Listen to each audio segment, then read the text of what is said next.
Para kay Mafuyu, ang mga taong sobrang obsessed sa isang tao ay tila iniiwasan ang kanilang sariling realidad na para bang wala silang sariling buhay. Dahil sa pahayag na ito, binatukan siya ni Shin. Biglang naging seryoso si Toramaru at sinabi, "Hinuhusgahan mo ba kung paano ko pinipili isabuhay ang sarili kong buhay? At kung kutyain mo pa ang pagkahumaling ko kay Sakamoto, papatayin na kita." Sinabihan ni Kashima si Gaku na maghanda na.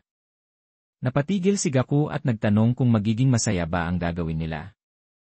Ngunit seryosong sinagot siya ni Kashima na hindi ito isang laro, ito ay isang trabaho. At makikitang nakangiti lamang si Slar. Ipinakita ang mga sandali kung kailan magkakasama sina Akao, Nagumo at Sakamoto. Habang nagsasanay si Akao sa kanyang pagbaril, sinabi niya sa dalawa na ang paghawak ng baril ay parang pagmamaneho ng kotse, madali mong makikita kung mahusay ang isang tao sa paraan ng kanilang grip. Napakamot naman ng ulo si Nagumo at pabirong sinabi, "Maniniwala ka ba na ipinagmamalaki niya ang pagbaril sa target na hindi naman gumagalaw?" Sumabat din si Sakamoto at sinabi, "Hindi mo rin naman magagamit ang ganyang karaming bala sa totoong labanan." Dahil sa alaalang iyon, natanong niya si Akira kung ano ang relasyon niya kay Rion Akao. Sumagot si Akira at sinabi, "Pamangkin niya ako. Nagpunta ako rito para magbakasakaling makita ko siya." Patuloy na hinahabol ni Toramaru ang grupo ni Shin upang makuha ang kanilang whitetail. Habang sila ay mabilis na tumatakbo, mariing sinabi ni Mafuyu, "Patayin na natin ang babaeng yon." Ngunit agad siyang sinagot ni Shin na, "Hindi ako pumunta rito para pumatay." Kasabay nito, tinanong pa niya ang isa nilang kasamahan, "Kaya mo ba siyang pigilan?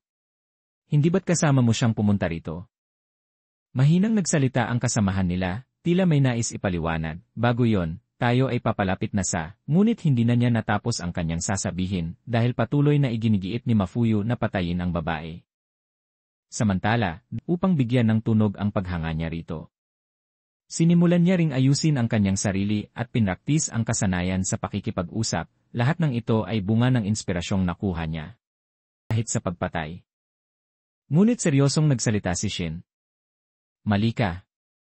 Ganyan din ang naramdaman ko noon pero ngayon, naiintindihan ko na." Nagtitiis si Mr. Sakamoto. Kahit bumagsak ang kanyang negosyo, hindi niya kami kailanman tinanggal. Kahit pa sinasabi ng lahat na siya ang hindi matitinag na hitman, sino naman ang taong masasandalan niya? "Gagawin ko ang lahat para maging kasamdaman niya." Sumugod siya at walang tigil na inatake si Shin gamit ang kanyang axe weapon.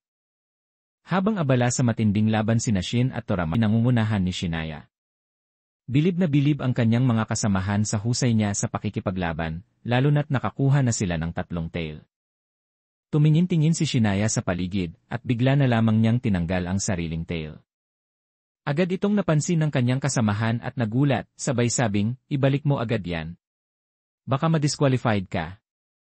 Balik sa laban ni Shin at Toramaru, makikita na pareho silang ayaw magpahuli at sinabayan pa ng sunod-sunod na putok ng baril. Wala nang nagawa si Shin kundi umiwas ng umiwas, pilit na inililigtas ang sarili siyang kinain ng kanyang pag-aalinlangan. Paano ko siya lalapitan? Baka isipin niya, feeling close agad ako sa kanya. Dahil hindi niya alam kung anong gagawin, naisip na lang niya na maghihintay siya hanggang sa mismong si Shin ang tumawag sa kanya. Lalo na pagdating sa pakikisalamuha sa mga bagong kakilala. Nagawa ni Shin na tamaan ng malakas na sipa si Toramaru. Muli namang umatras si Shin upang makaiwas sa sunod-sunod na pag-atake ni Toramaru. Habang tumatakbo, napaisip siya kung ano ang susunod na gagawin. Ginamit niya ang kamaru at tinanong kung bakit niya pa rin nagawang sagipin siya. Diretsong sinagot siya ni Shin, "Kung si Mr. Sakamoto ang nasa sitwasyon ko," sa mismong sandaling iyon, biglang umatake si Shinaya. Isang napakalakas na suntok ang binitawan nito, tumama kay Toramaru, at nagpabagsak sa kanya ng malayo. Makikita na si Gaku pala ang may kagagawa ng lahat, gamit ang isang kakaibang device na nakakabit sa kanyang katawan.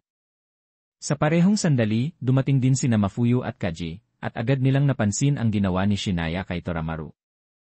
Nagtaka si Gaku dahil parang pamilyar ang taong nasa kanyang harapan.